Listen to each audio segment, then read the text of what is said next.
Chris, kalau ngelihat ini ya, saya cukup awam lah ya. Tapi kan dari arsitek lalu menjadi ilustrator, apa yang membuat you banting setir? Sebenarnya atau arsitek masih kamu kerjakan? Enggak sih. Enggak ya? Enggak. Jadi ini. Gimana ya? Jadi ketika saya lulus kuliah. Atau masih SMA lah. Saya masih SMA, saya tuh sebenarnya pengen jadi astronot. Kebanyakan kayak banyak ya orang yang pengen jadi astronot. Tapi ketika itu zaman ada psikotes ya. Waktu itu kenyataannya bahwa saya diberitahu bahwa di jawaban hasil psikotes itu bahwa jurusan astronot itu tidak ada di Indonesia. Gitu. Oh gitu ya. Gitu. Jadi kayak cukup sedih. Tapi setelah itu saya mau jadi apa nih? Saya pengennya jadi pelukis. Karena paman saya pelukis. Nah, dan ketika lulus SMA, saya dan teman-teman kita berangkat sendiri naik bus ke Bandung. Untuk nyari sekolah sendiri. Nah dari situ saya ikut bimbingan tes dan sebagainya. Saya pengen mendaftar di FSRD ITB. Nah tapi sebagai backup saya mendaftar di beberapa universitas lain. Tapi kan tidak banyak yang ada seni rupa desain ya. Jadi saya mengambil jurusan arsitektur. Karena saya pikir itu masih ada gambarnya, desainnya. Dan orang tua saya akan happy. I see. Tapi ketika udah mulai mau daftar, udah mulai masukin pilihan nih gitu. Orang tua saya bilang, udah jangan daftar seni rupa lah gitu. Nanti gimana ke depannya, gitu, depannya ya, tidak menyalahkan juga, tapi memang waktu itu memang begitu ya zamannya ya. Terus akhirnya di ITB pun saya mendaftar arsitektur. Akhirnya saya keterima di semua yang saya daftarin arsitektur semua, saya cuma milih arsitektur. Akhirnya saya pilih ITB gitu. Tapi dari kuliah saya di arsitektur itu ternyata dalam perjalanan karir saya ke depannya itu sangat berguna, yaitu bahwa di arsitektur itu kita diajarkan untuk bekerja sama dalam tim.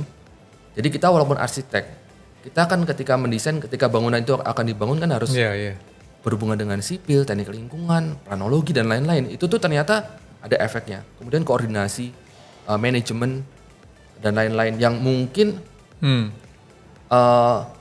kalau saya kuliah di seni lukis misalnya, mungkin saya nggak dapat itu tuh, mungkin karena sangat individual ya, mungkin ya saya kan nggak kuliah di situ, tapi dari ilmu yang saya dapat di jurusan arsitektur itu secara non akademik sangat berguna, kemudian juga yang secara aplikasi sangat berguna itu perspektif, karena di arsitektur saya 4 tahun belajar perspektif, bangunan dan lain-lain.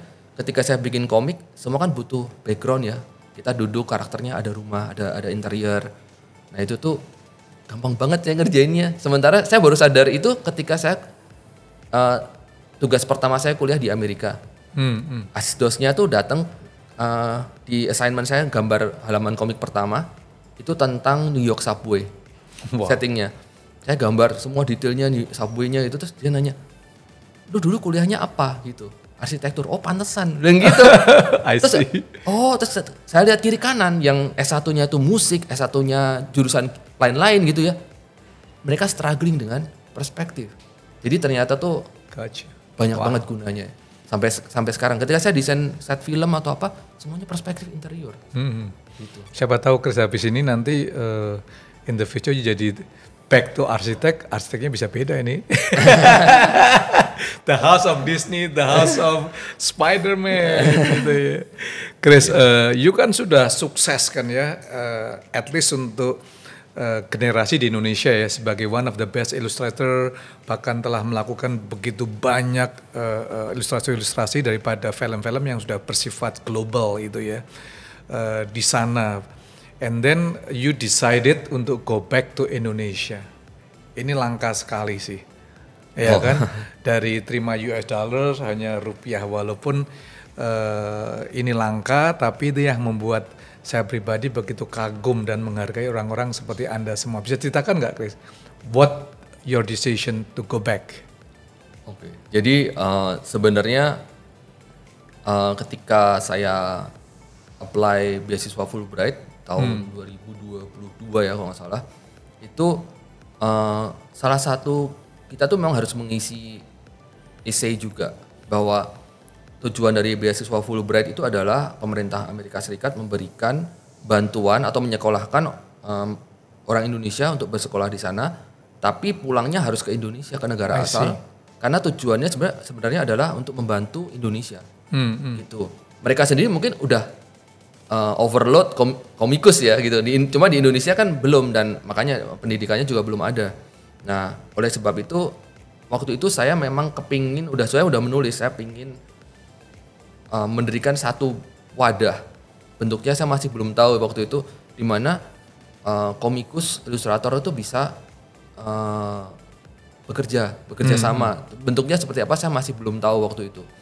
Nah, ketika saya selesai kuliah, saya memang dari awal memang memutuskan untuk tidak tinggal di sana sih. Gitu. I see. Saya juga pernah hidup di sana dan saya ngerasa di Indonesia hidupnya lebih enak. Kemudian, setuju. Iya, dan plus juga pada saat itu internet sudah cukup lumayan sehingga sebenarnya saya tinggal di mana saja tidak ada masalah. Jadi akhirnya memang saya pulang, kemudian masih berusaha settle down sambil mulai memikirkan apa sih yang mau rencana yang dulu tuh gimana saya membuatnya. Akhirnya saya putuskan membentuk studio. Nah, kalau apa ya? Kalau tadi dibilang bahwa dulu dapatnya dolar, sekarang rupiah, sebenarnya enggak juga. Sekarang dolar juga. Dolar juga. Ya. Kan lebih enak tinggal di Indonesia gitu sih. Income dolar, expand rupiah ya. I mean you know how it is. Iya. Gitu.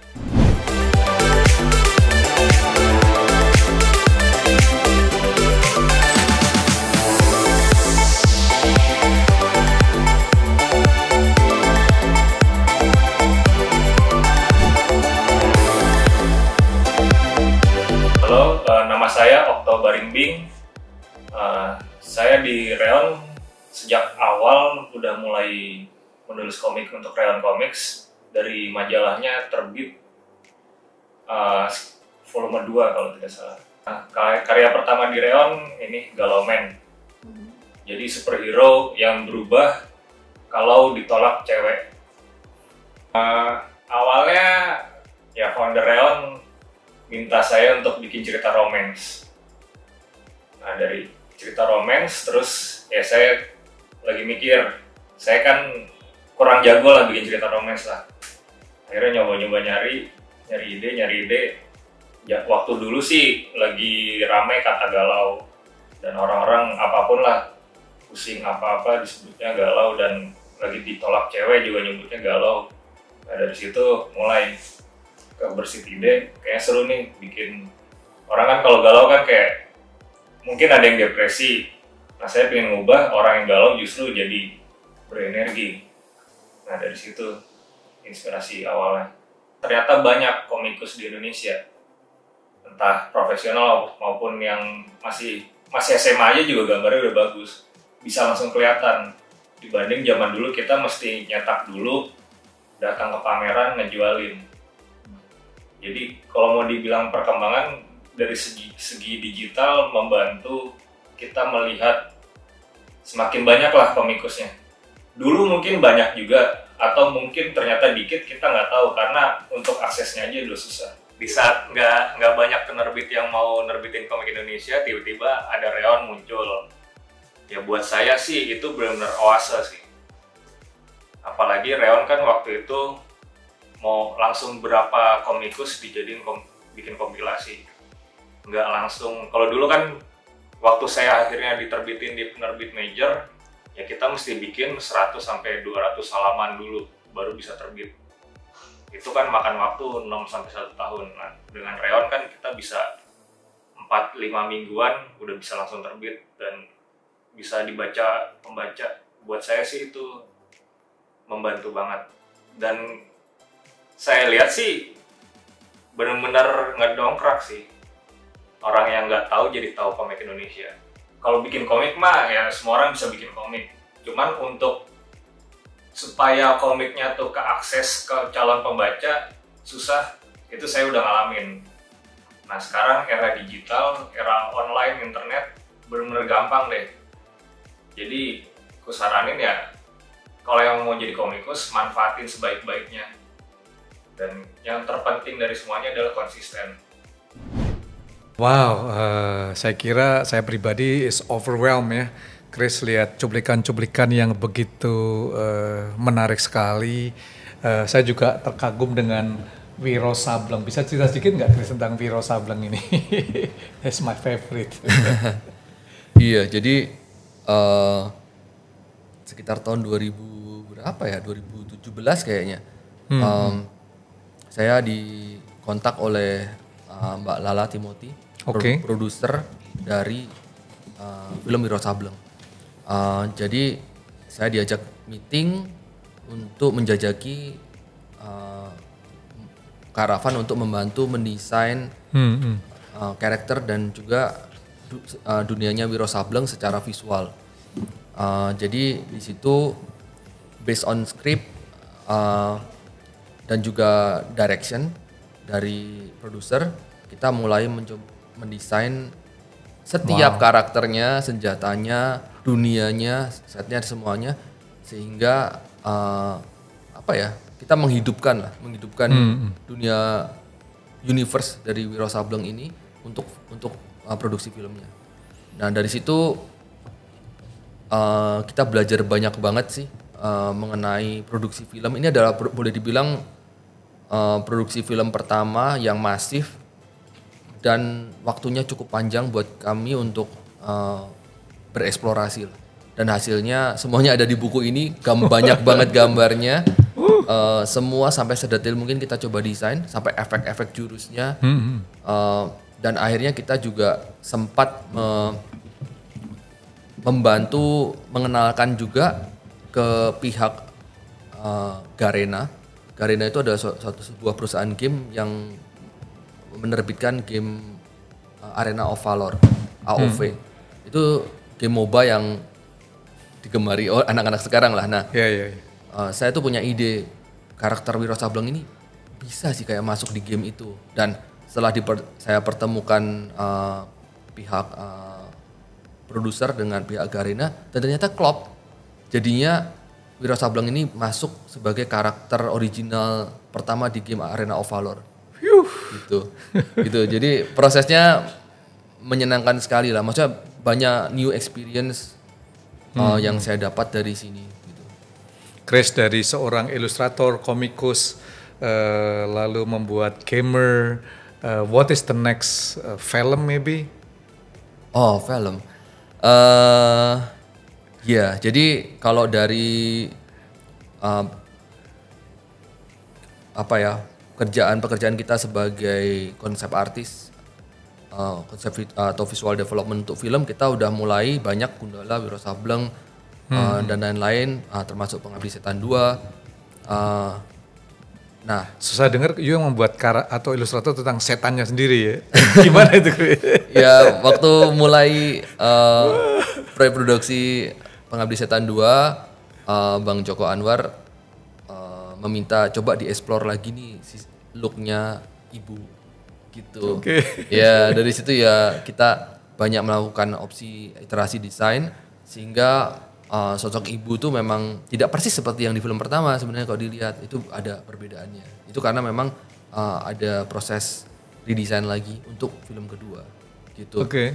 Seru sih itu salah satu proyek yang sangat-sangat seru dan hasilnya kan bisa dilihat di bioskop keren gitu kan. Iya, iya. Kemudian dari proyek film Indonesia kita mulai dapat kesempatan untuk mengerjakan proyek film luar. Gitu. Sebenarnya awalnya itu ketika kami mengerjakan film Buffalo Boys. Oke. Itu adalah film yang disutradari oleh Mike Milwan. Krunya itu mix dari Southeast Asia dan juga ada Australia juga. Nah, dan kita kan ada base camp dan kita gambar-gambar kita tuh set karakter itu ada di tembok, jadi tempel-tempel di tembok di situ kan. Nah, pada suatu malam itu ada beberapa orang yang datang itu melihat gambar-gambar itu dan ternyata mereka adalah art directornya Marco Polo Wow. yang ada di Netflix gitu. Oke. Ya kita cuma kenalan aja. Tapi long story short, ketika mereka ada project yang mereka shot waktu itu project dari kerjasama Hollywood dan China di shotnya di Malaysia, mereka butuh konsep artis yang lokal. Maksudnya in Southeast Asia karena jam kerjanya kan harus sama ya, kalau nggak bingung. Mereka rekomen ke kita. Jadi dari situ kita mengerjakan film judulnya Skyfire. Film big budget China. Tapi disutradari oleh sutradaranya Simon West. Simon West sih kalau nggak salah Expendable, kalau nggak salah sutradaranya Expendable. Nah dari situ kita jadi kenal banyak tim Hollywood di situ. Headnya tuh dari Hollywood semua sebenarnya tim-timnya. Head of costume, head of art director, production designer dan lain-lain. Nah dari situ kita mulai diajakin ke project-project mereka berikutnya. Wow. Antara lain The Old Guard untuk Netflix, Cinderella untuk Amazon Prime, Man vs. Bee Netflix, kemudian ada Mr. Midnight serial Netflix juga, kemudian ada The Stranded serial Netflix, dan yang upcoming bulan depan itu Shazam 2 dari DC Films. Gitu. Luar biasa ya Chris. There's so many things yang sudah Anda lakukan yang memberikan inspirasi untuk all the para komikus Indonesia itu ya. Dari yang kelihatannya hampir senja, picking up again, dan sekarang saya lihat ini the future is so bright gitu ya. Chris, the last ya, what is your next dream? Bisa ceritakan nggak mimpi dan mungkin bisa berbagi kepada teman-teman yang lihat program ini supaya mereka juga bisa semangat bangkit sebagai the best illustrator di Asia if not global. Gimana guys? Iya. Kita tinggal di Indonesia tuh sekarang bukan alasan untuk kita nggak bisa melakukan sesuatu sih. Yep. Dengan internet dan lain-lain sekarang ini jauh lebih mudah ketimbang zaman saya dulu. Emang kayak harus ke sana dan ketemu orangnya gitu. Itu susah banget, jauh lebih susah. Sekarang mereka sudah sangat open untuk hiring people from all over the world gitu. As long as you skillful. Nah,